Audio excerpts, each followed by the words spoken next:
Well, hello there. This is Virtual Chess Noob, learning and having fun with chess. Welcome to another episode of Quick Wins, and I'm really pleased to show you this game today. Played it about a week ago. It's in the Vienna Game, a rather nice line. This is a game of the Zhuravlev Countergambit, which of course begins with e4, e5, knight c3, and now bishop to b4. Zhuravlev was a Soviet-Latvian international master. Have a look at my blog. The link is in the description below.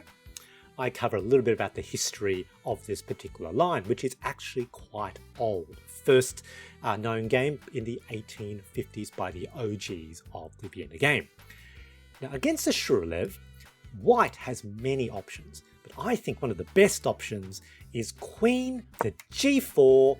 It's basically like a counter gambit against the Zhuravlev. Now, this is very much like the Giraffe Attack. It's a Giraffe Attack if black played queen c5, the Anderssen Defense, and we've got very similar tactics. Principally, we're attacking the g-pawn, asking the question, why did they bring their bishop out so early?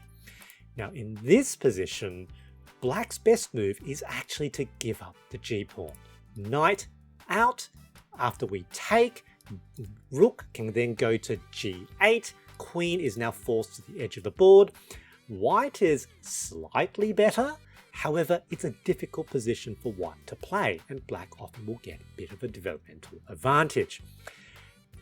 One of the most common moves, though, in this position is that black will try to defend the g-pawn with their queen. And we see this very commonly in the intermediate level, even sometimes at the advanced level. This move occurs a quarter of the time, which is only slightly less common than the most common move. This is often a really good move, even though it's not the most accurate for white, particularly in short time controls.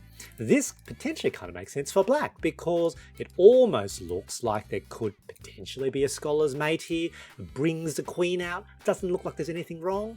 However, white now has a tactic that's in my Quick Wins book, 50+2 Chess Quick Wins. You get your copy on Amazon on page 38. I talk about a quick win tactic which is bringing the queen's knight to the d5 square if you have white, or d4 if you're with black. Let's see what happens. We now have triple fork. Queen, bishop, but also the c7 pawn, which comes with an absolute fork of the king and rook. And basically, black is in trouble. This is why this is a blunder. They can't defend both sides at once. And here in this game, black decided that they had lost their bishop, so they played a desperado. Captures, that's not actually their best move. Trading queens, or maybe queen to the edge of the board, is slightly better because here we get to take back their bishop with a bit of development of our own. Still attacking the queen.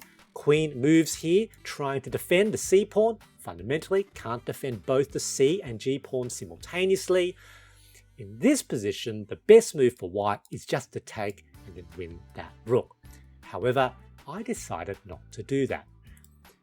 Very often, we will develop biases about the openings, and these biases come from heuristics, patterns that we learn as we develop in chess. So in fact, this is something that happens more often at an intermediate level than actually with complete beginners.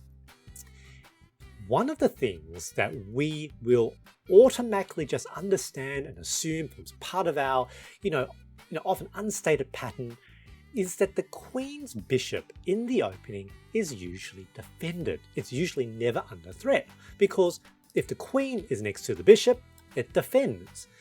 Often we develop the knight before the bishop, and once the knight's developed, it's defended by the rook. So the queen's bishop is almost never under threat, which means black is probably not going to see that that pawn is actually pinned to the bishop. Presumption is the bishop is defended. And in fact, they're going to see, I've lost my dark square bishop. If I play a d6, I have a very, very nice chain of pawns on dark squares, a revealed attack on the opponent's queen. It looks great. You see this both in a giraffe attack and also in this line. Surprisingly commonly all the way into intermediate and occasionally even at the advanced level. And this is why I kept my queen there to bait white to look at this. They now blunder. So firstly, I don't move my queen. I leave it there to bait black to play the d6. It's a blunder because the queen looks back at the bishop. It's undefended, infiltration into the back rank, and it's mate. Good game, GG.